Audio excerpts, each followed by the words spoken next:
በመንፈሳዊም ሆነ በስጋዊው ከፍቅር የበለጠ ሀብት የለም። ትልቁ ሀብት ትልቁ ጸጋ ፍቅር ነው። ሰው ልጅ ፍቅር ትዳርን የሚመሰርተው ፍቅር ነው። ባልና ሚስት አብረው የሚኖሩ በፍቅር ነው። ልጆች የሚያድጉ በፍቅር ነው። ዓለም የምትመራ በፍቅር ነው። ይገርማቸዋል። በፍቅር የሚመራ ሀገር፣ በፍቅር የሚመራ ህዝብ፣ በፍቅር የሚመራ ሀገር ሰላም ያገኛል። ፍቅር ከሌለ ግን ሁሉም አይሆንም አይደል? አሁን ላችሁ ብትጠየቁ ለኢትዮጵያ ምን ያስፈልጋታል ብትባሉ ምንድነው የምትሉ? ሲነገሩ ምንድነው የሚያስፈልጋት? ፍቅር። ይሄ እኮ ነው ከሁሉ በላይ መሆኑን የምናውቀው። ፍቅር ከሁሉ በላይ መሆኑን የምናውቀው። ፍቅር ከሌለ ሁሉ ከንቱ ነው። ፍቅርና ሰላም አንድ ናቸው። ሰላም ከሌለ ነጋዴው መነገድ አይችልም። ሰላም ከሌለ ገበሬው ማረስ ማዝመር አይችልም። ሰራተኛው መስራት አይችልም። መንገደኛው ካሰበው መንገድ እርሶ መመለስ አይችልም። ሁሉም በፍቅርና ካልተመራ ችግሩ ሰፊ ይሆንበታል። ፍቅር ከሁሉ በላይ ነው። ፍቅር እንኳን ለሰው ለእንስሳት ለአራዊት የተሰጠ ሀብት ነው። እንስሳት አራዊት የሚኖሩት በፍቅር ነው። ፍቅር ከሌላቸው እርስ በርሳቸው ይጣላሉ፣ ይጋጫሉ፣ ይበላላሉ። ሰውም ፍቅር ከሌለው እርስ በርሱ ይጋጫል፣ ይባላል፣ ይበላላል። እናንተ ልትነካከሱ ትንሽ ቀርቷቸዋል ይላቸዋል። ጥራቱ ሰላም አጡና እንደው አንዱን ቀመዋል፣ ይዘርፈዋል፣ ይገለዋል፣ ያሰቃየዋል። እናንተ እርስ በርሳችሁ እየተነካከሳችሁ እየተበላላችሁ ሞት ቀርቷቸዋል፣ ልታልቁ ነው። ስለዚህ ፍቅርን ያዙ ተው ብሎ መክሯቸዋል። ፍቅር ሀብት ነው። ፍቅር ንብረት ነው። ፍቅር ስጦታ ነው። ምክንያቱም ሰላም ስለሌለ ብዙ ባለ ሀብቶች ተሰደዋል አይደል? ፍቅር ስለሌለ እኮ ነው። ሀብት ነው የምንለው እኮ ለዚያ ነው። ሀብቱን ጥለውት ሄዱ አይደል? ማን ስለሌለ? ፍቅር። ስለዚህ ፍቅር ራሱ ሀብት ነው። ሰላም ራሱ ሀብት ነው። ሰዎች ከኑሯቸው ተፈናቀሉ ሰላም ስለሌለ። ሰላምና ፍቅር ራሱ ኑሮ ነው፣ ዳር ነው፣ ልጅ ነው። ፍቅር የማይገባበት ነገር የለውም። ፍቅር ካለው ሁሉ ነገር ሙሉ ነው። ፍቅር ከሌለ ግን ብዙ ነገር ይጎላልና ፍቅር ከሁሉ በላይ ስለሆነ ማለት ነው። ሁሉ የሚፈጸመው በፍቅር ነው። ታውቁታላችሁ። እና ሚስት ፍቅር ከሌላቸው ብዙ ሀብት ቢኖራቸው ብዙ ድርጅት ቢኖራቸው ፍቅር ከሌላቸው በምንም እንቅልፍ አይወስዳቸውም። ሀብቱ ብዛት እኮ ያለ ፍቅር ብቸኛ ነው። ረባም ይጠቅማል እንዴ? ፍቅር ነው ዋናው። ሀብትም ቢኖር በፍቅር፣ ዳርም ቢኖር በፍቅር። ሁሉም ፍቅር ከሌለው ከንቱ ነው። ወጣቶችና ፍየሎችን እዩዋቸው። አሁን እናንተ እዚህ መጣችኋል። እናቶች እህቶች ቀሚስ ለብሳችሁ አምሮባችሁ በጎችን መስላችሁ ነው የመጣችሁ አይደል? ወጣ ስትሉ ደግሞ ፍየሎችን ተዋቸዋላችሁ። እዚህ ላይ ላት የላቸው፣ ልብስ የላቸው። ፍየል ራቷ ታውቁታላችሁ አይደል? ዳስ ስለሌላት ራሷን አሰውርም፣ አካሏን ትሰውራለች፣ አሰውርም። ስጦታ የሚሰጥ ሰው ለቤተ ክርስቲያን የሚሰጥ ሰው ሁሉ ተቀባይ ነው። ሰጭ ብቻ እንዳይመስለው። እሱ ለቤተ ክርስቲያን ይሰጣል፣ እግዚአብሔር ለሱ ይሰጣል። የጋራ ስጦታ ነው። እንደውም ይገርማቸዋል። የማይሰጥ ሰው ሀብቱ ገንዘቡ ብዙ አይበረክትም። እውነቱን ለመናገር ለቤተ ክርስቲያን፣ ለኔቢጤዎች፣ ለችግረኞች፣ ለድሃዎች የሚሰጥ ሰው ገንዘቡ እጥፍ ይጨምርለታል። በስጦታ ላይ ያላችሁ ታውቁታላችሁ። የሰጣችሁ ሰዎች ምጽዋት ሰጣችሁ ወዲያውኑ ይመጣላችሁን ታውቁታላችሁ። ምጽዋት ሰጥቶ ወዲያውኑ የማይመጣለት ማንም የለም። ማንም ለእግዚአብሔር አስራት በኩራት ከ10 1 ለቤተ ክርስቲያን ሰጥቶ ለተራቡት ሰዎች፣ ለተቸገሩት ሰዎች ስጦታ ሰጥቶ ምጽዋት መጽውቶ በሰጠው ልክ ሳይሆን እጥፍ 1000 ብር ሰጥቶ እንደሆነ 10000 ብር ነው የሚመጣለት። የሚተካይን ታውቁታላችሁ ሁላችሁ። የሰጠ ሰው ነው የሚያውቀው፣ ያልሰጠ አይደለም። የሰጣችሁ ታውቁታላችሁ። ሁላችንም እናውቀዋለን። እጃችን ጭብጥ ካለ ያው ነው። ፈታ ብሎ ከሰጠ ግን እጥፍ ነው የሚሰጥ። 10000 ብር የሰጠ ሰው 100000 ብር ይመጣለታል። የሚመጣበትን እግዚአብሔር ያውቀዋል። ከዘመድም ሊሆን ይችላል፣ ከሌላም ሊሆን ይችላል። ብቻ ያም ሆነ ይህ እጁን ለስጦታ የዘረጋ ሰው እጥፍ ገቢ እንደሚያገኝ ሁላችሁ ታውቁታላችሁና ምናልባት ስጡ ሲባል ሰተን የምንቀር እንዳይመስለን። ሰጫለን በሰጠነው ልክ እጥፍ ነው። እውነቱን ለመናገር እጥፍ ነው። ከእግዚአብሔር የሚሰጥ እጥፍ ነው። ኢዮብ ይሰጥ ነበረ። ብዙ ገንዘብ ነበረው፣ ብዙ ሀብት ነበረው። የተራበውን ያበላል፣ የተጠማውን ያጠጣል። ብዙ ሀብት ነበረው፣ ይሰጥ ነበረ። ኋላ ግን ትዕግስቱን እግዚአብሔር ለማወቅ ለዓለም እንዲታወቅለት ትዕግስቱ ሁሉም ነገር ነሳውና መጨረሻ ላይ እጥፍ አድርጎ ሰጠው። መጽሐፍ ቅዱስ ተጽፏል። መጽሐፈ ኢዮብን ተመልከቱ። 500 በሬ ነበረው ይላል። እግዚአብሔር 500 ጨምሮ 1000 ሆነለት ይላል። በከብትም ይጨምራል ማለት ነው። በገንዘብ ብቻ እንዳይመስላችሁ። ኢዮብ 300 በጎች ነበሩት ይላል። ኋላ 3 በጎ ተጨምረው ስንት ሆኑለት? 3000 ናቸው በጎቹ። የኢዮብ ስንት ነበሩ? 3000 ነበሩ። ኋላ 3000 ተጨምሮለት ስንት ሆነ? 6000። ግመሎቹ 500 ነበሩ፣ 500 ተጨመሩለት ይላልና መጽሐፍ ቅዱስ ላይ የተጻፈውን ነው የምንነግራችሁ ምእመናን። የሰጠ ሰው እጥፍ ይጨመርለታል ስንል እንዲሁ ዝም ብለን በቃል እንዳይመስላችሁ። መጽሐፈ ኢዮብ ላይ የተጻፈውን ለአባቶቻችን ለሌሎችም እንደዚሁ ነው። ለሌሎችም ሲሰጡ እጥፍ ነው የሚጨመርና በረከት እንዳይቀር ነው ስጡ የምንላችሁ። ሰጥቶ መቀበል ስላለ የሰጠ ሰው በረከት ስለሚያገኝ በረከት እንዳይቀርባችሁ ለማለት ነውና ስጦታችሁን ይቀበልላችሁ። ወደፊት ለሚሰጡትም እግዚአብሔር እንዲሰጡ እጃቸውን ይፍታላቸው። ለአንዲት እናት የአቶ አለሙ ነጋ ባለቤት ልጄ ለጉባኤ ቤት ተማሪዎች 5000 ብር ልኳል ብለው ሰጥተዋል። አሁን ይሄኛው የራሱን የቻለ ነው። ጉባኤ ቤቱ ደግሞ ደቀ መዛሙርት አሉ። ቤቱ ተሰርቷል። ቀለብም አለ። ቀለቡ እንደምታውቁት ነው። እህል ተገዝቶ ተፈጭቶ ጋጋሪዎች ጋግረው የወጥ እህሉም እንዲሁ ሁሉም ተገዝቶ ነውና መድኃኔዓለም በቸርነቱ እስካሁን ድረስ ደና እየሄደ ነው። ተማሪዎችም ጨምረዋል። አልነገርኳችሁም አይደል? ህንጻው ከመሰራቱ በፊት 20፣ እዚያ ቀጥሎ ደግሞ 40፣ እዚያ ቀጥሎ 72 ነበሩ። በ72ቱ ደቀ መዛሙርት በጌታችን ልክ ማለት ነው። ኋላ ደግሞ ህንጻው ከተሰራ በኋላ 120 ሆኑ። በመድኃኔዓለም ቤተሰቦች ልክ ማለት ነው። ዛሬ 30 ተጨምሮ 150 ደርሰዋልና እንኳን ደስ ያላችሁ ላለው በዚያው እግር መንገዱን የተማሪዎች ቁጥር 150 ደርሷል። ይሄውም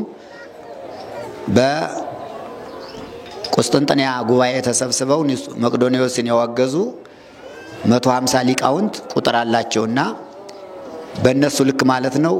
ወደፊት 200 ይሆናል። እዚያ 318 እያለ ይሄዳል እና ከዚህ ደርሰናል። ይህ ህንጻ የተሰራ ዝም ብሎ ሊቀመጥ እንዳይመስላችሁ ፍሬ እያፈራ ነው።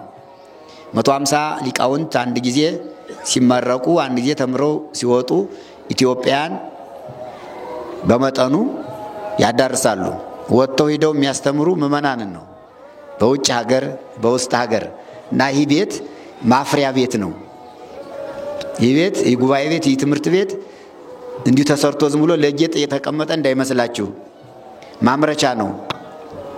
ሊቃውንት የሚፈሩበት የሚወጡበት ተምረው ሄደው የሚያስተምሩበት ነውና ለዚያ ነው አሁን 5000 ብር ሰጥተዋል ለማለት ነው።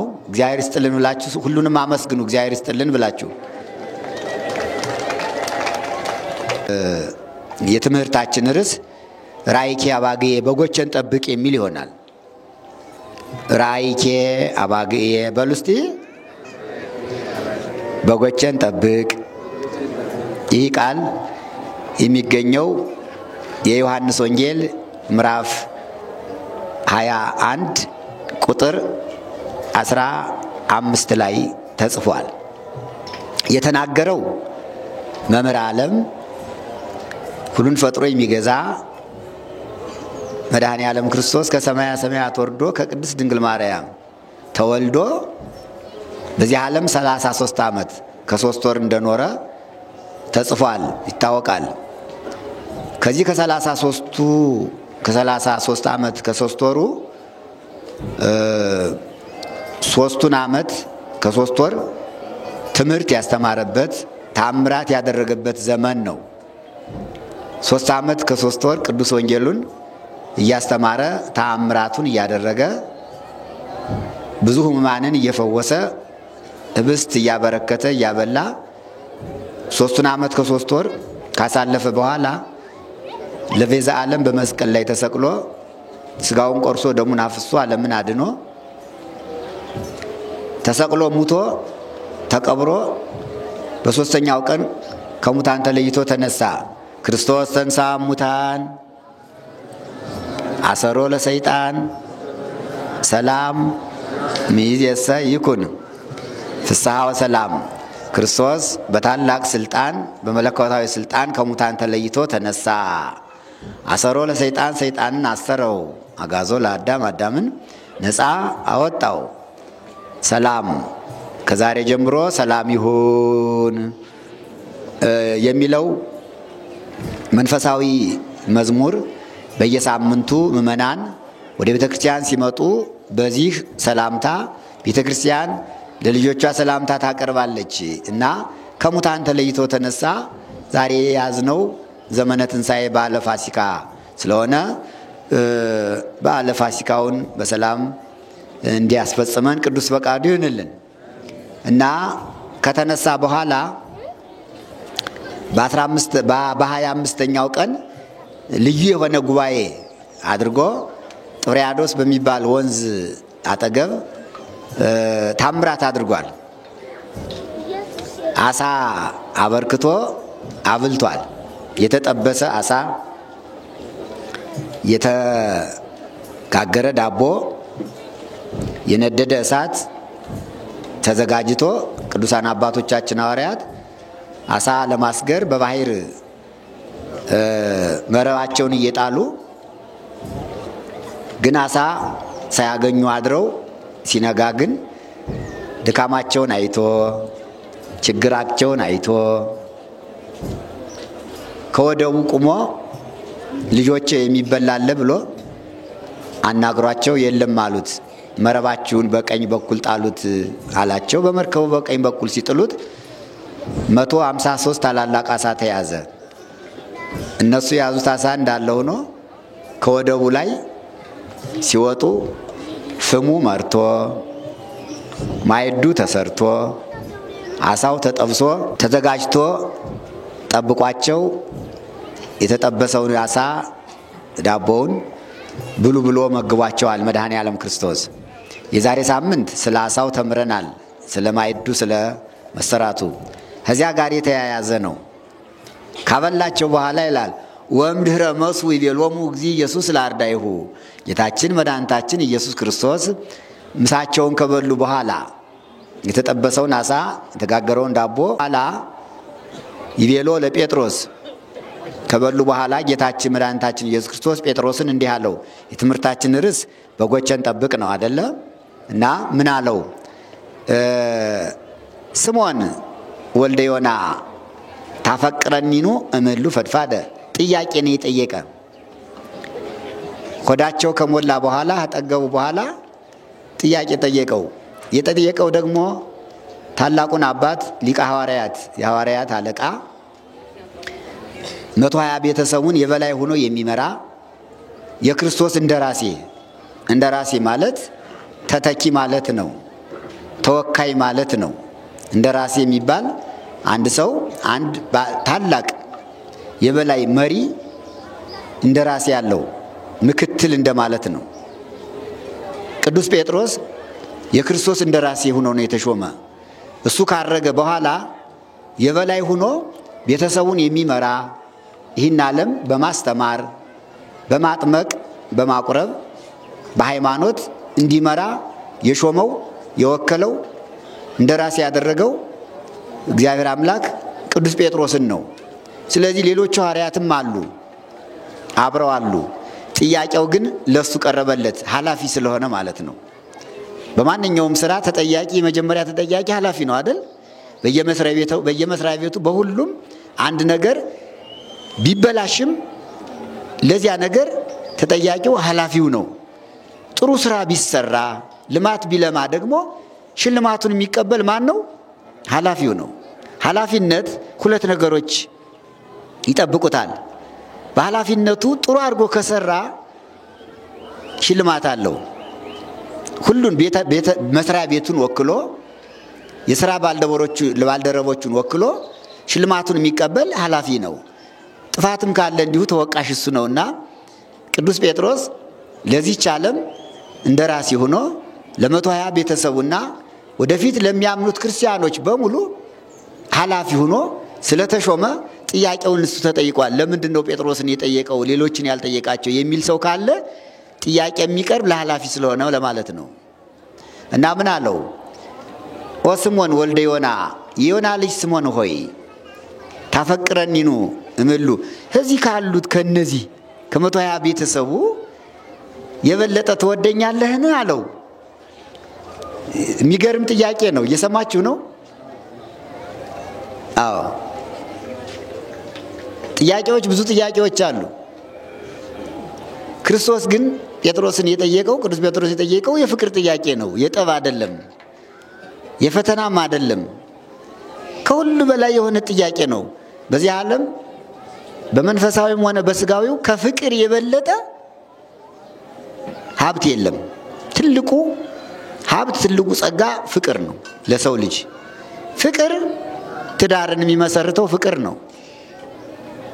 ባልና ሚስት አብረው የሚኖሩ በፍቅር ነው። ልጆች የሚያድጉ በፍቅር ነው። ይህች ዓለም የምትመራ በፍቅር ነው። ይገርማቸዋል።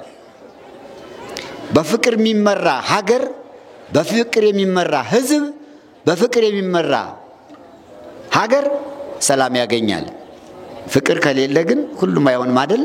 አሁን ሁላችሁ ብትጠየቁ ለኢትዮጵያ ምን ያስፈልጋታል ብትባሉ ምንድነው የምትሉ?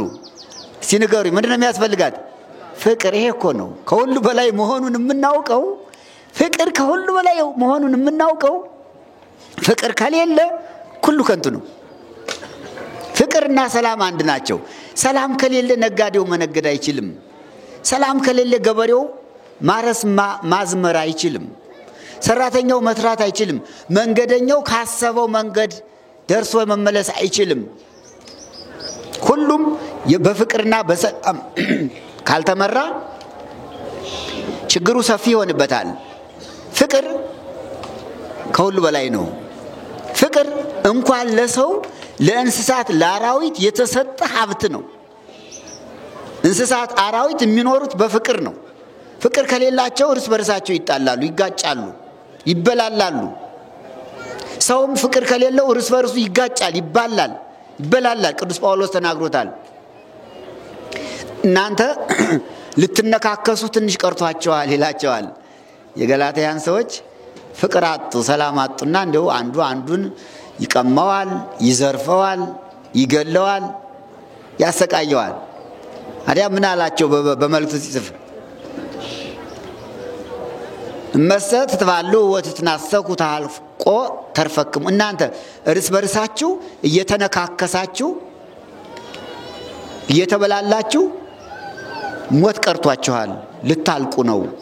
ስለዚህ ፍቅርን ያዙ ተው ብሎ መክሯቸዋል። ፍቅር ሀብት ነው። ፍቅር ንብረት ነው። ፍቅር ስጦታ ነው። ምክንያቱም ብዙ ሀብታም ሰዎች አሁን እዚህ ያለንበት ራሱ ሰላም ስለሌለ ብዙ ባለ ሀብቶች ተሰደዋል አይደለ? ፍቅር ስለሌለ እኮ ነው። ሀብት ነው የምንለው እኮ ለዚያ ነው። ሀብቱን ጥለውት ሄዱ አይደለ? ማን ስለሌለ? ፍቅር። ስለዚህ ፍቅር ራሱ ሀብት ነው። ሰላም ራሱ ሀብት ነው። ሰዎች ከኑሯቸው ተፈናቀሉ ሰላም ስለሌለ። ሰላምና ፍቅር ራሱ ኑሮ ነው፣ ትዳር ነው፣ ልጅ ነው። ፍቅር የማይገባበት ነገር የለውም። ፍቅር ካለው ሁሉ ነገር ሙሉ ነው። ፍቅር ከሌለ ግን ብዙ ነገር ይጎላል። እና መድኃኔ ዓለም ክርስቶስ ጴጥሮስን መጀመሪያ ፍቅር ነው የጠየቀው ለማለት ነው። ለምንድነው ሌላ ጥያቄ ያላቀረበለት? አመስግነኝ፣ ለምነኝ፣ አገልግለኝ ያላለው? ከብዙ ጥያቄዎች መካከል ለይቶ የፍቅር ጥያቄ የጠየቀበት ምስጢር ምንድነው ቢባል ፍቅር ከሁሉ በላይ ስለሆነ ማለት ነው። ሁሉም ይፈጸመው በፍቅር ነው። ታውቁታላችሁ። ባልና ሚስት ፍቅር ከሌላቸው ብዙ ሀብት ቢኖራቸው፣ ብዙ ድርጅት ቢኖራቸው፣ ፍቅር ከሌላቸው በምንም እንቅልፍ አይወስዳቸውም። የሀብቱ ብዛት እኮ ያለ ፍቅር ብቸኛ ነው፣ አይረባም። ይጠቅማል እንዴ? ፍቅር ነው ዋናው። ሀብትም ቢኖር በፍቅር፣ ትዳርም ቢኖር በፍቅር፣ ሁሉም ፍቅር ከሌለው ከንቱ ነው። ፍቅር አስፈላጊ ነው። እና የፍቅር ጥያቄ ለምን ጠየቀው ብለን ስናስብ ፍቅር ከሁሉ በላይ የሆነ ስለሆነ ከሁሉ በላይ የሆነውን ጥያቄ ጠየቀው። ምን አለው? የዮና ልጅ ስምዖን አለው፣ ዮና አባቱ ነው፣ ስምዖን ጴጥሮስ ነው። ጴጥሮስ ይባላል፣ ኬፋ ይባላል፣ ስምዖን ይባላል። እና ጠየቀው። በጣም ሁላችን ዛሬ ልንጠያየቀው የሚገባ ጥያቄ ነው። ቤታችን ደን ምእመናን ባልና ሚስት ባል ለሚስቱ ፍቅሩን ሚስት ለባሏ ፍቅሯን የሚገልጹበት ጥያቄ ነው።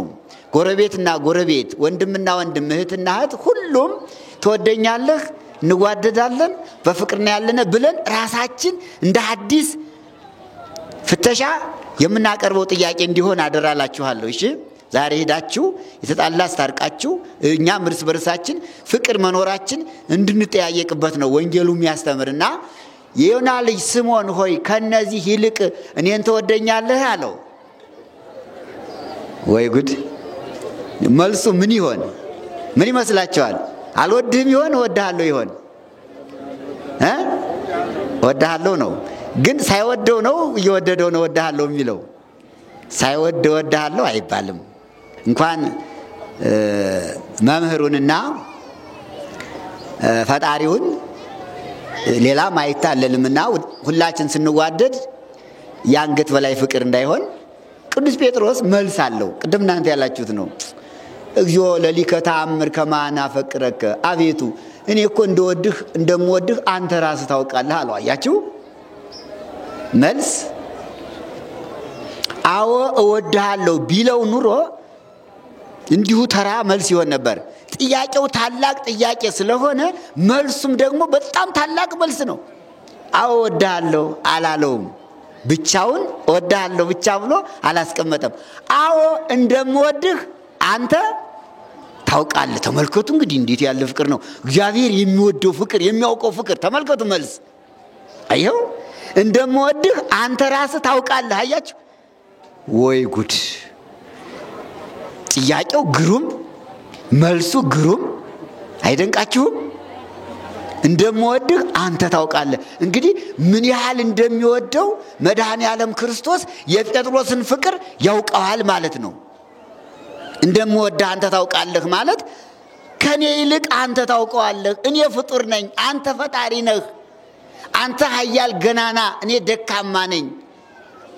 እኔ በደካማው አይምሮዬ አንተን መውደዴን አንተ ታውቀዋለህ፣ እኔ ብቻ አይደለሁም። እያወክ ጌታዬ የልቤን እያወክ ታወደኛለህ የምትለኝ አንተ ታውቅ የለ እንደምወድህ አለው። ሁላችንም እንደው በእውነቱ እንደምወድህ አንተ ታውቃለህ ለማለት ያብቃን። ትወዱታላችሁ? ትወደኛለህ ቢለና ምንድነው የምትሉ መልሳችን? እወድሃለሁ ብቻ እንደምወድህ አንተ ታውቀህ። ይሄ እኮ ነው እንዴ እንደምወድህ። ያማ ከሆነ እሱ ያላወቀው ፍቅር ከሆነ የኛ ብቻ ከሆነ ሕጸጽ አለበት ማለት ነው። እንደምወድህ አንተ ታውቃለህ። አሁን መተናል ሁላችን ወደነው አይደል የመጣን? ጥያቄው እኮ የጴጥሮስ ብቻ አይደለም፣ ለዓለም የቀረበ ጥያቄ እኮ ነው። አንተ ምእመን ትወደኛለህ፣ አንቺ ትወጂኛለሽ እንደማለት ነው።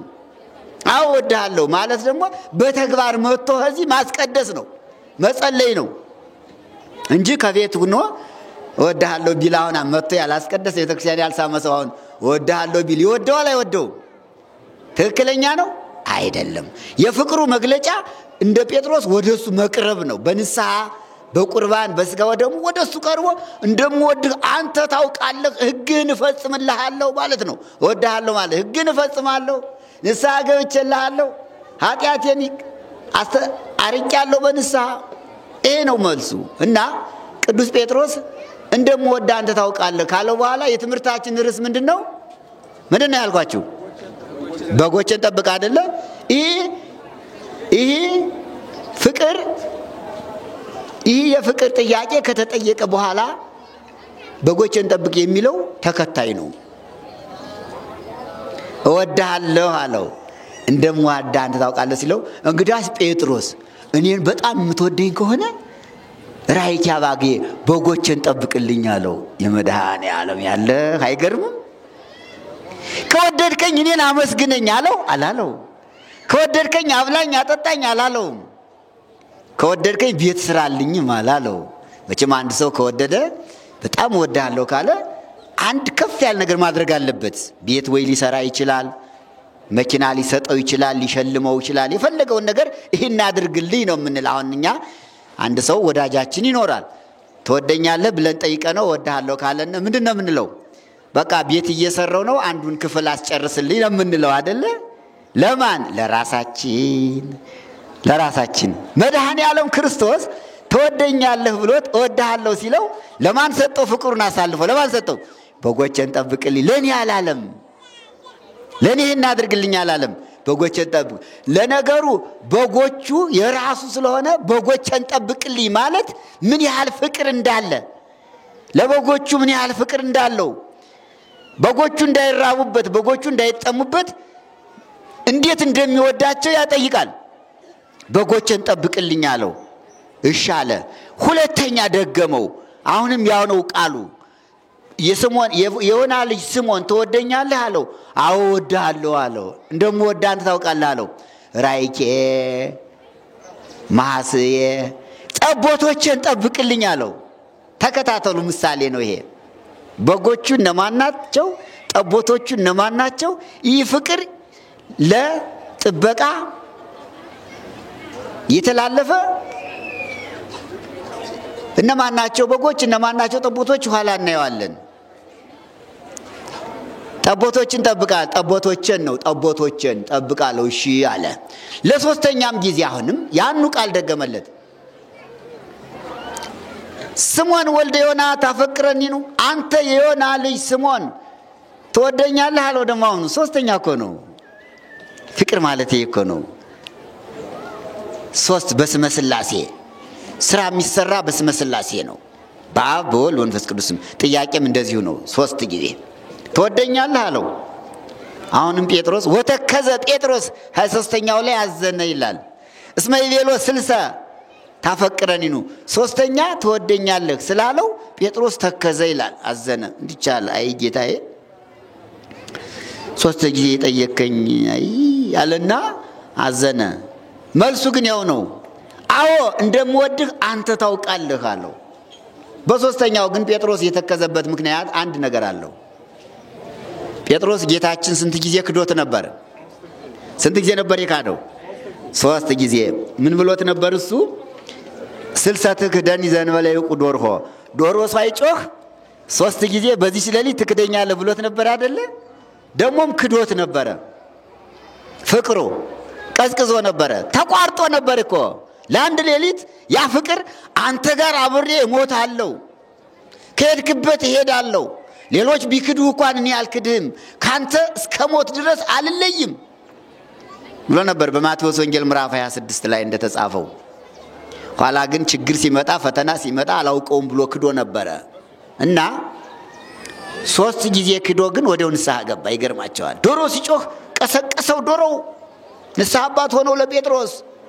ጴጥሮስ 3 ጊዜ ትክደኛለህ ያለኝ የፈጣሪ ቃል ተፈጸመ። ዶሮ ጮሃልና ዶሮ እንደጮኸ 3ኛው ዶሮ እንደጮኸ ፈርከክ ብሎ አለቀሰ፣ እንባውን አፈሰሰ፣ ይቅርታ ጠየቀ፣ ንስሐ ገባ። ይቅር አለው መድኃኔዓለም ክርስቶስ። እኛንም ይቅር ይበለን። ጴጥሮስን በንስሐው በእንባው ይቅር እንዳለው ሁላችንም ይቅር ይበለን። ለንስሐ ያብቃን። ለንስሐ ያብቃን። ትልቅ ጸሎት አለ ምእመናን። ሁሉም ሰው ሲጸልይ የሚናገረው አንድ ነገር አለ። አቤቱ እግዚአብሔር አምላክ ሆይ ለንስሐ አብቃኝ፣ ለቅዱስ ሥጋህ ለክቡር ደምህ አብቃኝ። ይህን ጸሎት የማይጸልይ ክርስቲያን ሰነፍ ነው። ኃጢአት ብንሰራም ባንሰራም ሁልጊዜ ጸሎታችን ስንጨርስ ወይም ቤተክርስቲያን ስንመጣ እንዲህ ብለን መጸለይ ይገባናል። አቤቱ ሆይ ለንስሐ አብቃኝ፣ ለንስሐ ሞት አብቃኝ። ስንተኛም እንዲሁ ለንስሐ ሞት አብቃኝ። ለምን ንስሐ ሳንገባ ሞት እንዳይቀድመን ይህን ጸሎት ዘወትር እንጸልያለን። ለንስሐ ሞት አብቃኝ፣ ለቅዱስ ሥጋ ለክቡር ደምህ አብቃኝ። ይህ ቅዱስ ጴጥሮስ ጸሎቱ ለንስሐ እንዳበቃው እኛም እንድንበቃ ማለት ነው። ንስሐ ታላቅ ነገር ነው። አባቶቻችን የመለሰ ነው። ሐዋርያትን ሳይቀር ለክብር ያበቃ ነው ንስሐ። ምእመናን ኃጥአንን ብቻ አይደለም ሌሎችንም ሁሉ ያስተካከለ ነው። እንግዲህ ቅዱስ ጴጥሮስ ሊቀ ሐዋርያት ነው። በመፍራት ስለካደ እሱ ነው ያስተካከለው። ንስሐ ነው። ለንስሐ ሞት ያብቃን ሁላችንም። እና ጴጥሮስ ያዘነበት ምክንያት አሃ 3 ጊዜ አላውቅህም ብዬ ነበርና እንዳልደግም ብሎ ነው፣ ልብ ይመለሳል ብሎኝ ነው አለና ተከዘ። ትዛለው ያ ነገር አዎ እወድሃለሁ ብዬ ሳበቃ በመካከል ላይ መከራ ሲመጣ አላውቀውም ብዬ ነበረ፣ ይገባኛል። አንዳንድ ጊዜ እግዚአብሔር ይወቅሳል ምእመናን፣ የፍቅር ወቀሳ ይወቅሳል። 3 ጊዜ መላልሶ የነገረው 3 ጊዜ ስለካደው ነው። ግን ፍቅሩን ሽማግሌ አድርጎ ቅዱስ ጴጥሮስን ወደ ቤቱ እየሳበው ነው። ኃላፊነቱን እየሰጠ ነው። ኃላፊነቱን እንዲወጣ ነው። ሶስተኛውንም ምንም ቢያዝንም አወድሃለሁ ሲለው ሶስተኛ ምን አለው? ራእይቴ አባጊቴ ግልገሎችን ጠብቅልኝ አለው። ደግሞ አሁንም ሶስተኛው ፍቅር፣ አንደኛው ፍቅር ለበጎች፣ ሁለተኛው ፍቅር ለጠቦቶች፣ ሶስተኛው ፍቅር ለግልገሎች። ይሄ እኮ ነው የተሰጠው ፍቅር፣ ይሄ ነው። የጴጥሮስ ፍቅር መምህር ነው። ተወደኛለህ ማለቱ ጌታ መድኃኔዓለም ክርስቶስ ተወደኛለህ ማለቱ ጴጥሮስን በኃላፊነት ይህን ዓለም እንዲጠብቅ ምእመናንን እንዲጠብቅ ተወደኛለህ በማለት የፍቅር ጥያቄ ጠይቆ ኃላፊነት እየሾመው ሹመት ነው። ተወደኛለህ ማለት ሹመት ነው። እወድሃለሁ ማለት ደግሞ ኃላፊነቴን የሰጠኝን እቀበላለሁ ማለት ነው። ቃል ኪዳን ነው። ይሄ ቃል ኪዳን ነው። ከወደድከኝ በጎቼን ጠብቅ ማለት ይህ ትልቅ ኃላፊነት ነው። ጴጥሮስ አሁን እየተሾመ ነው። በጎቼ ጠብቅ የተባለ በጎች ጴጥሮስማ በግ መጠበቅ ከተወ ብዙ ዓመት ሆኖታል። ሽማግሌ አረጋዊ ነው። ሳምንት ነግሬያችኋለሁ። ጌታችን ከተነሳ በኋላ አልፎ አልፎ ነበር የሚገለጥላቸውና ጴጥሮስ ወደ ቀደመ ስራዬ ልመለስ ብሎ አሳ ወደ ማስገር ሲሄድ ሌሎች ሐዋርያት እሱን ተከትለው ሄደው ነበር። የቀደመ ስራው አሳ መያዝ ነበርና መድኃኔዓለም ክርስቶስ ግን ወንጌልን ሲያስተምራቸው ሐዋርያትን ብሏቸዋል። ከዛሬ ጀምሮ እናንተ አሳ ሳይሆን የምታሰግሩ ሰውን ነው የምትይዙ ብሏቸው ነበር። ባህሩ ይህ ዓለም እንደ ባህር ይሆንላቸዋል። ወንጌል የወንጌል ትምህርት እንደ መረብ ይሆንላችኋል። ህዝቡ ምእመናኑ ክርስቲያኑ እንደ አሳ ይሆንላችኋል። ህዝበ ክርስቲያኑን እያስተማራችሁ ወደ ወንጌል መረብ አስገቡልኝ ብሎ ቃል አስገብቷቸው ነበረ። ከእንግዲህ በኋላ እናንተ አሳ አይደለም የምታጠምዱ፣ ስራችሁ አሳ ማስገር ሳይሆን ሰውን ነው የምታሰግሩ። አስገቡልኝ በወንጌል ወደ ወንጌል መረብ አጥምቁልኝ፣ አሳምኑልኝ፣ አቅርቡልኝ፣ ወደ ቤተ ክርስቲያን አስገቡልኝ። እቺ ወንጌል መረብ ናት። አሁን እንማራት ወንጌል ናት መረብ። የዚያ ምሳሌይቱ ማለት ነው። የአሳው ምሳሌ የመረቡ ምሳሌ ወንጌል ናት። አሁን እንማረው ወንጌል መረብ ነው። ሁሉን ሰብስቦ የያዘ እኛን ሁላችን እዚህ የሰበሰበን ህገ ወንጌሉ ነው። በአሳ የተመሰልነው እኛ ነን፣ እኔና እናንተ ነን።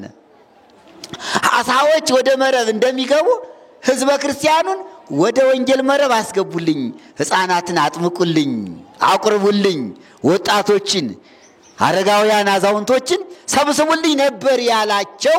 ያንን ዘንግተው ወደ ባህር ሂደው ያሳ ማስገር ስራ ሲጀምሩ ጠራና ጴጥሮስን ጴጥሮስ ተው፣ በጎቼን ጠብቅ። ተወደኛለህ? ወደድከኝ? እንግዲያስ አሳ ማጥመድ ሳይሆን በጎቼን ጠብቅ ያላቸው እናንተ ናችሁ ምእመናን፣ እኔና እናንተ ነን። ያን ጊዜ የነበሩት ምእመናን አባቶችና እናቶች ናቸው። በጎቼን ጠብቅ የተባሉ አዛውንቶቹ፣ ታላላቆቹ፣ አባወራዎቹና እናቶቻችን እማወራዎቹ ለጊዜው 12 ሐዋርያት እሱንም ጨምሮ 11 ሐዋርያት ነው በጎቼን ያለ ለመጀመሪያ። ከዚያ ቀጥሎ ያለው ግን በዓለም ያሉትን ሁሉ አንተ የበላይ ሆነህ ጠብቅልኝ እያለው ነው። ሁለተኛ ጠቦቶች የተባሉ ወጣቶች ናቸው። ጠቦቶች የተባሉ ወጣቶች አላችሁ አይደል? ዛታች ደስ ይበላችሁ እናቶች አባቶች ደስ ይበላችሁ። ያለ ጠባቂ አልተወንም። ፍቅሩን መማለጃ አድርጎ ነው ጠባቂ የሰጠን መድኃኔዓለም ክርስቶስ። ጠቦቶች ያላቸው ወጣቶች ናቸው። ወጣቶችን ጠብቅልኝ፣ ወጣቶችን አስተምርልኝ፣ ወጣቶችን ስበካቸው፣ ወጣቶችን ለቁም ነገር እንዲበቁ አድርጋቸው፣ ስርዓተ ጋብቻቸውን በስርዓተ ተክሊል እንዲፈጽሙ በቁርባን እንዲፈጽሙ አድርጋቸው፣ ጠብቃቸው። ዝሙት እንዳያስታቸው ጠብቃቸው፣ ከዝሙት ጠብቃቸው ማለቱ ነው። ጠቦቶችን ጠብቅ ማለት።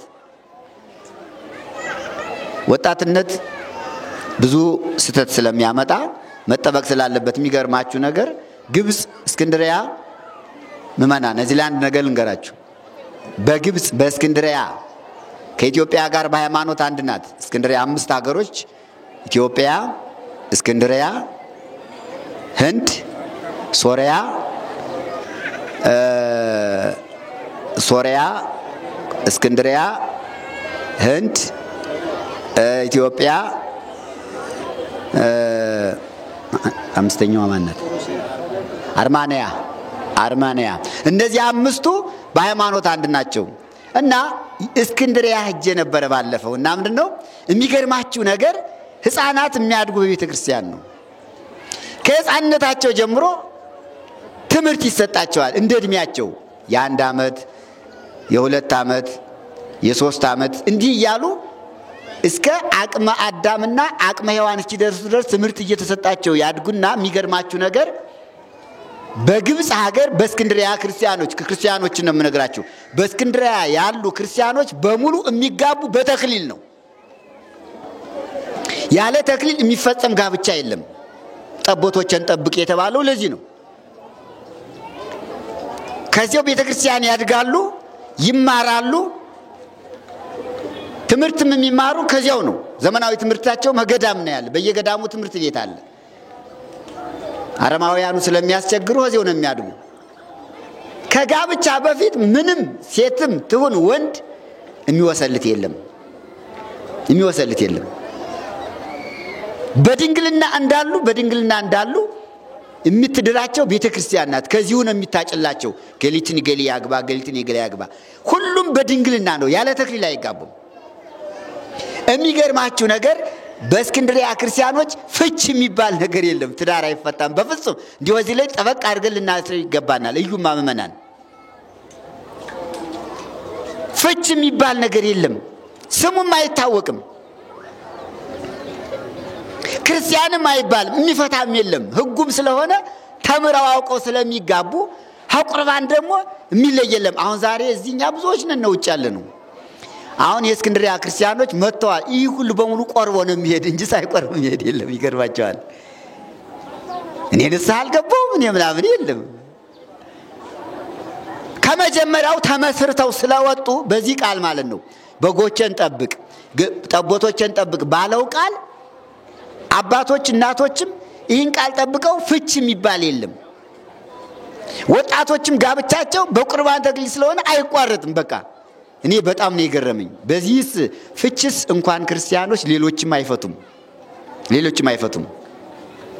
በግብጽ ሀገር አይዛብም ፍች ክልክል ነው ሰምቻለሁ። ሀኛ ጋር ስታመዛዝኑት እዩት እንግዲህ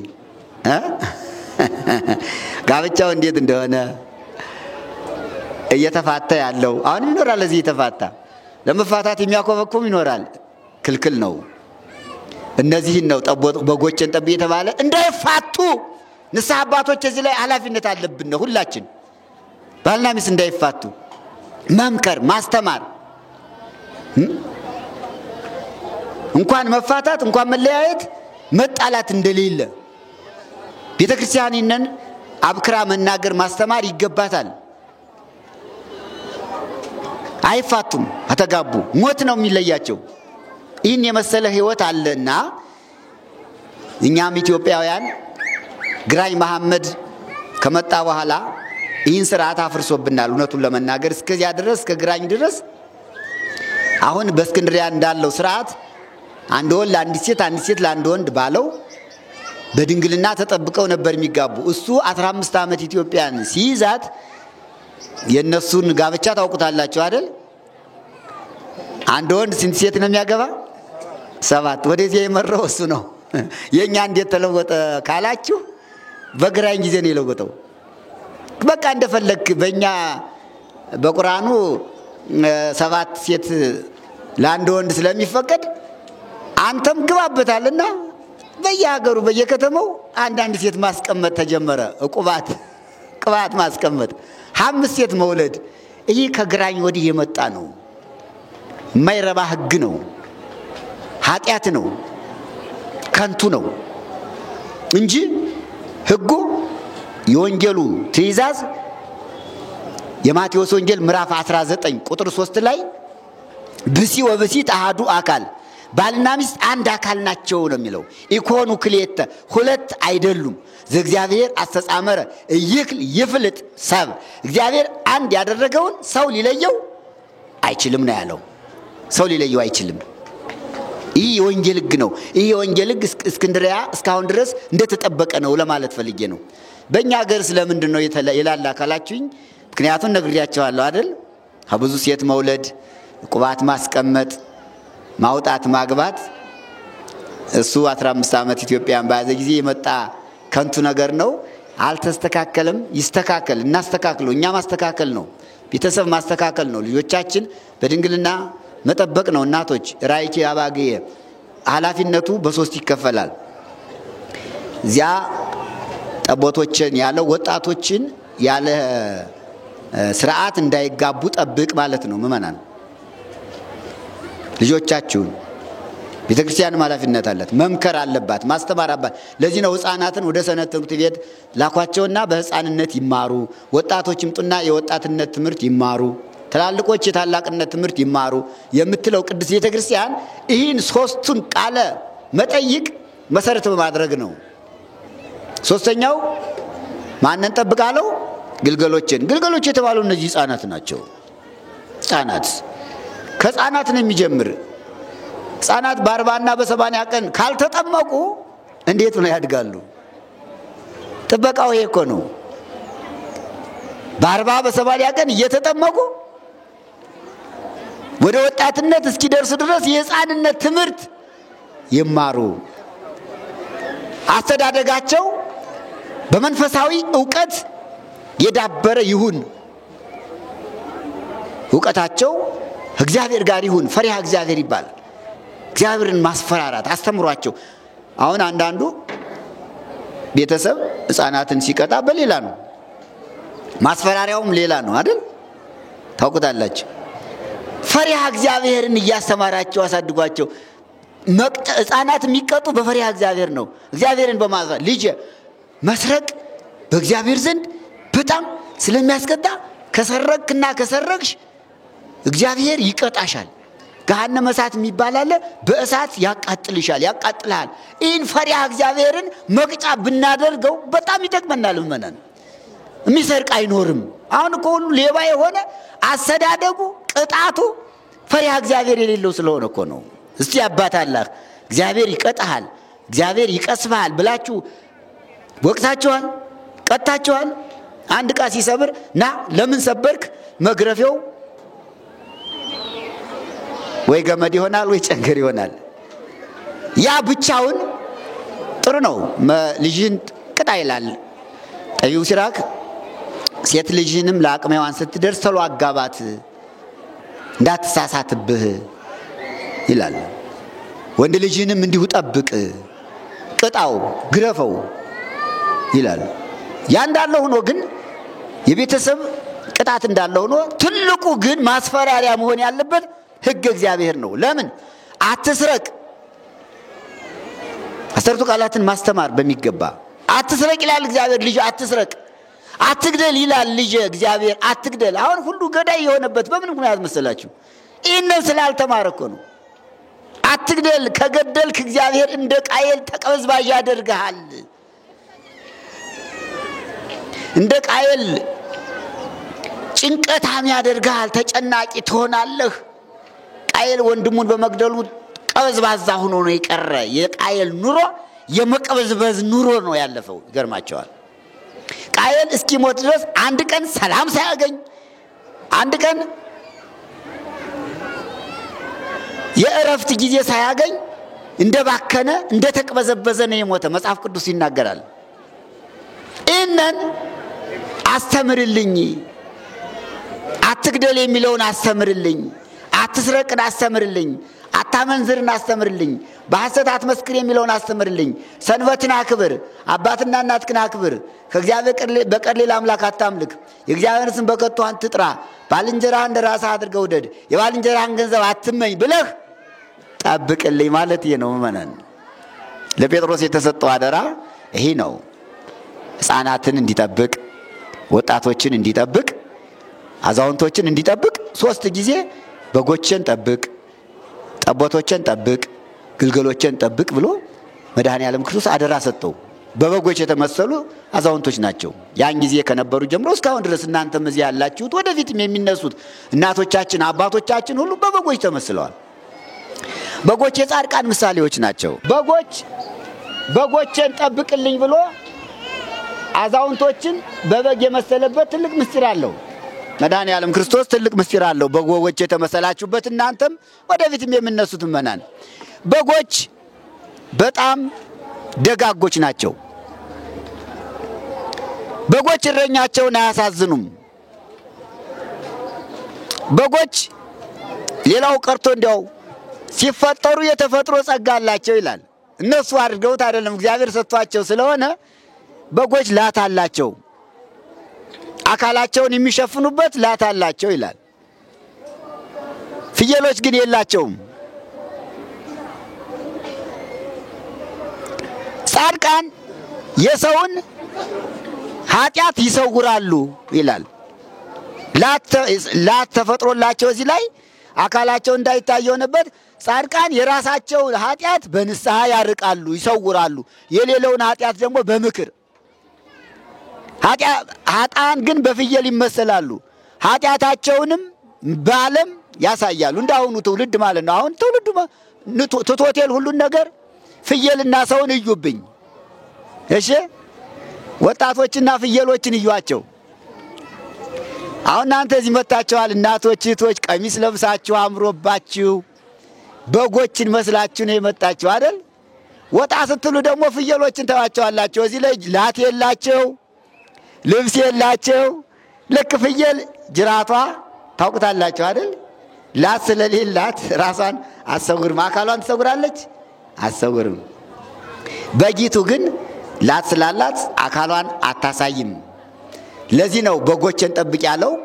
በጎች የጻድቃን ምሳሌዎች ስለሆኑ ጻድቃን የራሳቸውን ኃጢአት በንስሐ የወንድሞቻቸውን ኃጢአት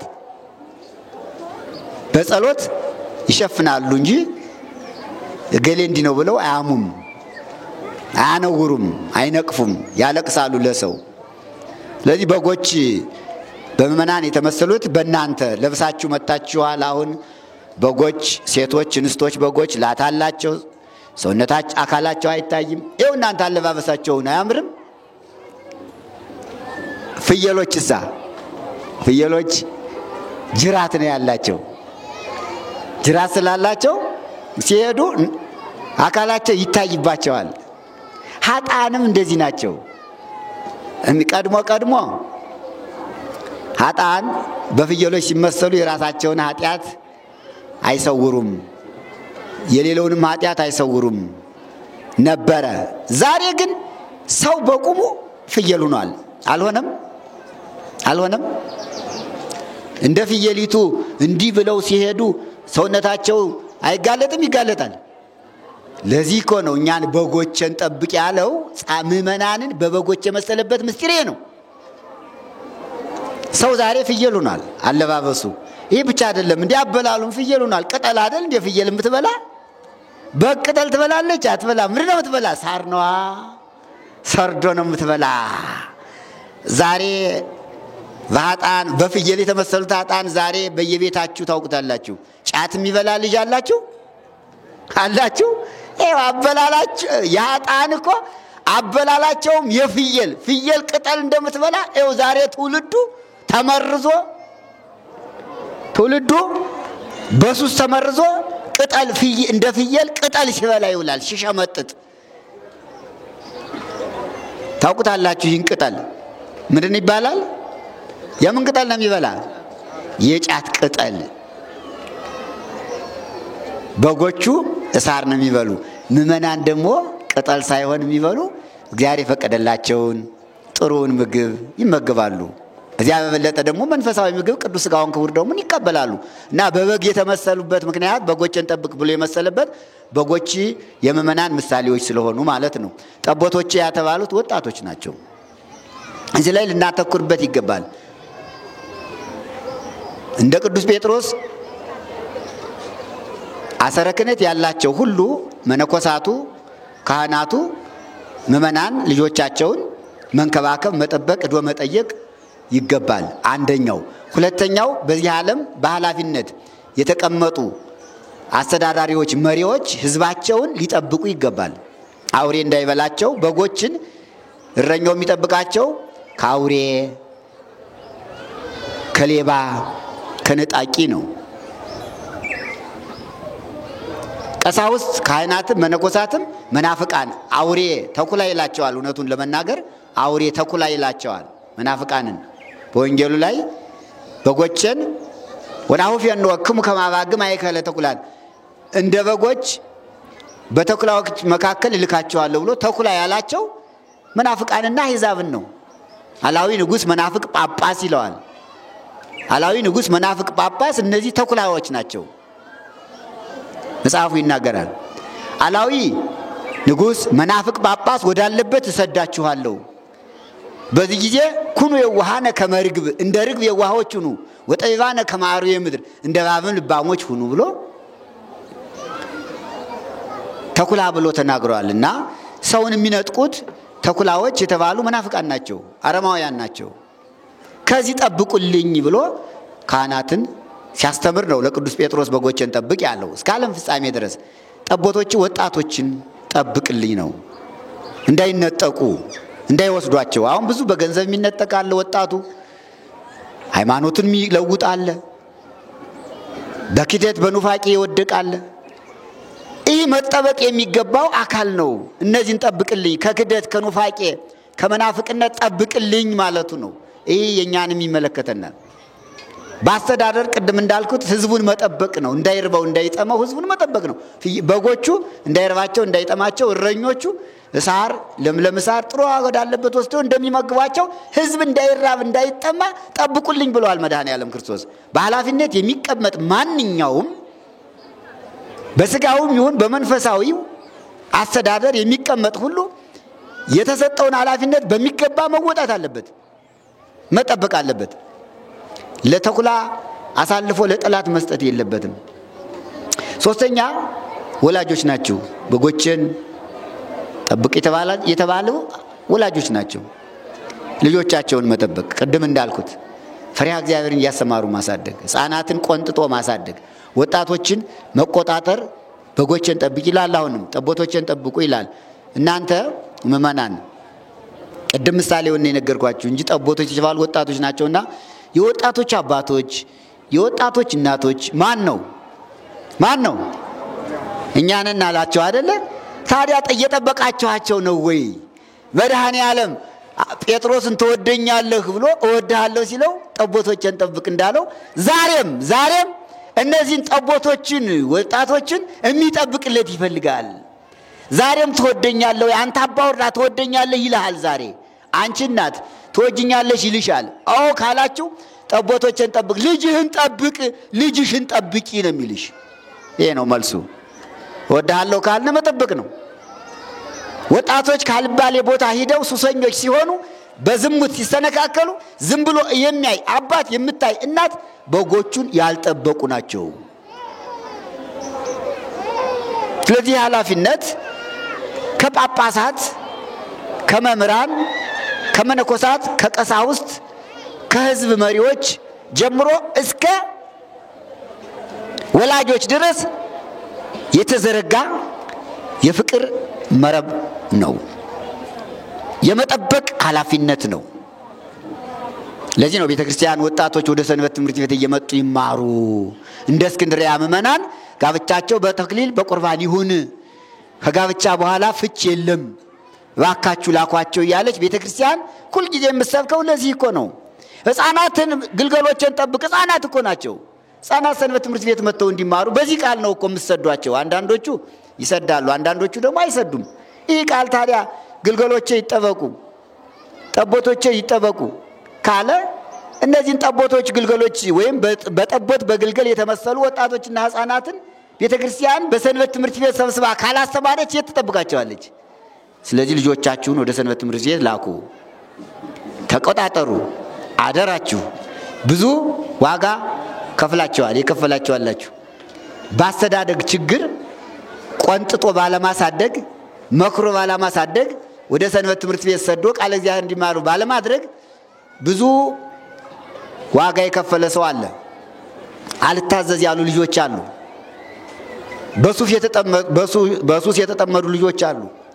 ካራምቡላ፣ ቁማር፣ ስካር፣ ምንዝር፣ ይህ ሁሉ ዋጋ አስከፍሏል። ትውልድም ለመተካት ከባድ ሆኗል። አሁን እችን ሀገር የሚረከብ ትውልድ ማን ነው? ሰካራም ከሆነ አመንዝራ ከሆነ ማን ይረከባታል? ይህ አደራ የኃላፊነት ለራስም ጭምር ነው ለሀገርም ጭምር ነውና ራእይ ካባጌ በጎችን ጠብቅልኝ ነው። ቃል ግቡ እስቲ ልጆቻችን በሉ እንጠብቃለን። ለጴጥሮስ የተሰጠው የፍቅር ኃላፊነት ለኛም የተሰጠ ነው። ስለዚህ በጠቦቱ የተመሰሉ ወጣቶቻችን ልጆቻችን በሉ አትብሩ። ልጆቻችን ከሱስ ከኃጢአት ከማንኛውም ነገር እንዲጠበቁ እንመክራለን፣ እናስተምራለን። ሕፃናት ልጆቻችንም ካሁኑ በመንፈሳዊ ትምህርት ተኮትኩተው በሕገ እግዚአብሔር እንዲያድጉ ልጆቻችን እንመክራለን፣ እናስተምራለን። ወደ ሰንበት ትምህርት ቤት እንልካለን። ራእይ ካባጌ በጎችን ጠብቅ። ይቆየን። አሜን። በያላችሁበት አንገታችሁን ዘንበል አድርጋችሁ ሰላም ለኪ እንድገም። ሰላም ለኪ አሜን። ወይ ተማጸነች ወንዳናምት ይያችሁ ማለት ስማሪያ ማማላ መጥናው ይሰሰሩ ለቱለቱ ለሊበሩ ገብርኤል በመድረቱ ዘራው ለዘሩስ ከላለም ሰላም ለኪ እንበል።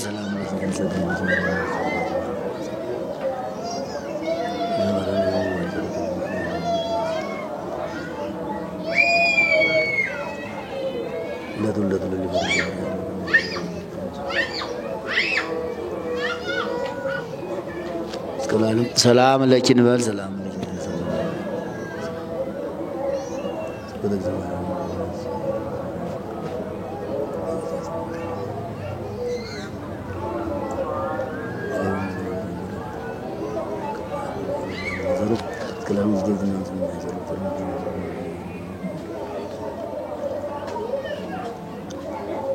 ናዝን ወዘን የቱን ዘገሩ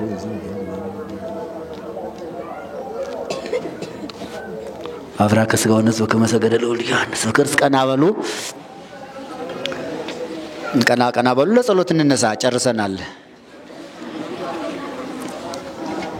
ወስብሐት ለእግዚአብሔር አነሳስቶ ላስጀመረን አስጀምሮ ላስፈጸመን ለልዑል እግዚአብሔር ክብር ምስጋና ይድረሰው። በሰላም እንዳሳደረ በሰላም ያውለን። ከሰንበት በረከት ከቅዱሳን ረድኤት ይክፈለን። ለአብርሃም ለይስሐቅ ለያዕቆብ ለቅዱሳን አበው የተለመነ አምላካችን ልዑል እግዚአብሔር ለሁላችን ይለመነን። ወላዲተ አምላክ እማምላክ ቅድስት ድንግል ማርያም ለነቢያት ለሐዋርያት ለጻድቃን ለሰማዕታት ለደናግል ለመነኮሳት እንደተለመነች ለሁላችን ትለመነን። ከልጇ ከወዳጇ ታማልደን። ኃይላ ጥራርን ኃይላ ጋንንትን ኃይለ መናፍቃንን ያድክምልን። ለቅዱስ ጴጥሮስ አደራውን በጎችን ጠቦቶችን ግልገሎችን ጠብቅ ብሎ የሰጠ አምላካችን ልዑል እግዚአብሔር ይወደናል። ፍቅሩ ልዩ ነው። እንዲሁ ያለ ጠባቂ አልተወንም።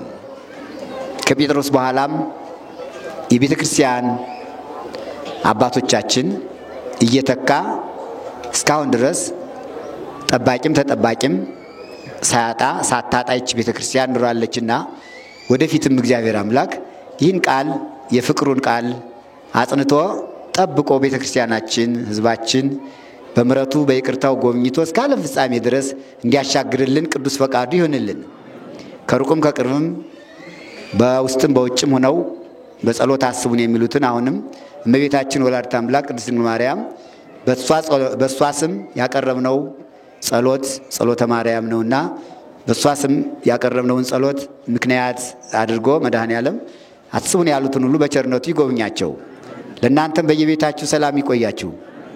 ሰንበተ ክርስቲያንን ዛሬ አሁን እዚህ ተሰብስበን ቃለ ወንጌሉን እንደተማርንባት እንዳስቀደስነ ተካፋይ እንደሆነ ቀኑን በሙሉ በረከት የምናገኝባት ቀን ያደርግልን። በምንሄድበት ሁሉ ሰላም ይቆየን። በተለይ መድኃኔዓለም ክርስቶስ ፍቅሩን በመስቀል ላይ መስዋዕቱን እንደገለጠልን ኋላም ደግሞ ከተነሳ በኋላ ፍቅሩን በጎቼን ጠብቅ ተወደኛለህ እያለ ፍቅሩን ሰጥቶናል። ሙሉ ፍቅሩን ሰጥቶናል። ስለዚህ ፍቅሩን አያጉልብን። የተጣላ ያስታርቅ። አስታርቁ። ዛሬ የፍቅር ቀን ነው። ቅድም ብያቸዋለሁ መግቢያ ላይ ተወደኛለህ 3 ጊዜ ተወደኛለህ ብሎታልና ዛሬም እምንወደው ከሆነ እንሂድና እናስታርቅ ነው። እሺ እንደ ጴጥሮስ መልሳችን ዛሬ ብችሉ ብዙ አስታርቁ፣ ካልቻላችሁ አንድ ሰው አስታርቃችሁ ብትሉ እወድሃለሁ። መልሱ ይሄ ነው። ሌላ አለ እንዴ? ጴጥሮስን ተወደኛለህ ሲለው ምንድነው ያለ ጴጥሮስ? እወድሃለሁ እኮ ነው። እና ጠብቅልኝ ነው። አሁንም የተጣሉትን ጠብቁልኝ ነው የሚለን። ሌላ ነገር እንዳይገዳደሉ ይኸውልህ፣ የተጣላ ካልታረቀ ሊገዳደል አይደል? ጠብቁልኝ ማለት እኮ ይሄ ነው። እንዳይገዳደሉ ጠብቁልኝና አደራችሁ ቤታችሁ ዳችሁ አንድ ሰው አስታርቁ። ዛሬ ታውቁ የተጣላውን ታውቁታላችሁ። ዛሬ ፍቅር ቀን ነው። ጴጥሮስን ተወደኛለህ ብሎ የጠየቀበት ስለሆነ እኛም ተጠይቀነ ቤተክርስቲያን እንወድሃለን ብለን መተናልና የፍቅሩ መግለጫ ግን ደግሞ የተጣላ ማስታረቅ ማፋቀር ነው ብላችሁ ሴቶችም ወንዶችም አንድ ሰው አስታርቁ። እሺ ፈቃደኞች ናችሁ? እስቲ ግለጡት ባጫጨብጭብ አይዟችሁ። እንወድሃለን ማለት ይሄ ነው። እንወድሃለን ብለናል። እሱ እኛ እንወድሃለን ካልነው ይወደናልና የጎደለውን ይሙላልን፣ የጠመመውን ያቅናልን፣ የራቀውን ያቅርብልን፣ በቸርነቱ ይጎብኘን። አባታችን ሆይ በሰማያት የምትኖር ስምህ ይቀደስ፣ መንግሥትህ ትምጣ፣ ፈቃድህ በሰማይ እንደሆነች እንዲሁ በምድር ትሁን። የዕለት ምግባችን ስጠን ዛሬ፣ በደላችን ይቅር በለን እኛ የበደሉን ይቅር እንድንል፣ አቤቱ ወደ ፈተና አታግባን ከክፉ ሁሉ አድነን እንጂ መንግሥት ያንተ ናትና ኃይል፣ ክብር፣ ምስጋና ለዘላለሙ አሜን። እመቤታችን ቅድስት ድንግል ማርያም ወይ በመልአኩ በቅዱስ ገብርኤል ሰላምታ ሰላም እንልሻለን። በሐሳብሽ ድንግል ነሽ፣ በሥጋሽም ድንግል ነሽ። አሸናፊ እግዚአብሔር እናት ሆይ ሰላምታ ለአንቺ ይገባሻል። ከሴቶች ሁሉ ተለይተሽ አንቺ የተባረክሽ ነሽ፣ የማኅፀንሽ ፍሬ የተባረከ ነው። ጸጋን የተመላሽ ቅድስት ሆይ ደስ ይበልሽ፣ ልዑል እግዚአብሔር ከአንቺ ጋር ነውና ከተወደደው ልጅሽ ከጌታችን ከመድኃኒታችን ከኢየሱስ ክርስቶስ ዘንድ ይቅርታና ምሕረትን ለምኝልን ኃጢአታችንን ያስተሰርይልን ዘንድ ለዘላለሙ አሜን። እግዚእነ አምላክነ ወመድኃኒነ ኢየሱስ ክርስቶስ ከኃይል ሊቀ ካህናት ሠራይ ኃጢአት ደምሳሴ ያበሳው ተኳፌ ንስሐ ዘዋቦሙ ስልጣነ ለአበዊነ ሐዋርያት በዛይመረ መንፈስ ቅዱስ በደሙ ክቡር ይስረይ ለክሙ ኃጢአተክሙ ዘገበርክሙ ንስሐ ከዚህ አበው ካህናት ወአውድ ዲያቆናት ወአንስ በበስምክሙ ኩኑ ፍቱሐነ ወንጹሐነ ይሬስየኒ ይሬስይክሙ ድል ነው አለ ለመንግሥተ ሰማያት ወንጹሐነ ማጥያት እግዚኦ መሐረነ ክርስቶስ ነው ላትራውለት እግዚኦ መሐረነ ክርስቶስ እግዚኦ መሐረነ ክርስቶስ እግዚኦ መሐረነ ክርስቶስ እግዚኦ መሐረነ ክርስቶስ እግዚኦ መሐረነ ክርስቶስ እግዚኦ መሐረነ ክርስቶስ እግዚኦ መሐረነ ክርስቶስ እግዚኦ መሐረነ ክርስቶስ ከማሁ በእንተ እግዝእትነ ማርያም መሐረነ ክርስቶስ ነው ላትራውለት በእንተ እግዝእትነ ማርያም ወበእንተ እግዝእትነ ማርያም መሐረነ ክርስቶስ ኦ እግዚእ ኢየሱስ ክርስቶስ ሥራይ ኃጢአቴ ወኃጢአተ ኩሉ ሕዝብ ከማይሠራ ኃጢአት እግዚአብሔር ይፍታ። በሰላም ያውላችሁ፣ በየቤታችሁ ሰላም ይቆያችሁ። ዛሬ ለአጥሩ ድጋፍ ያደረጉ ሰዎች እዚህ ላይ ተጽፈዋል። አንደኛ ወልደ ሚካኤል መሸሻ በየወሩ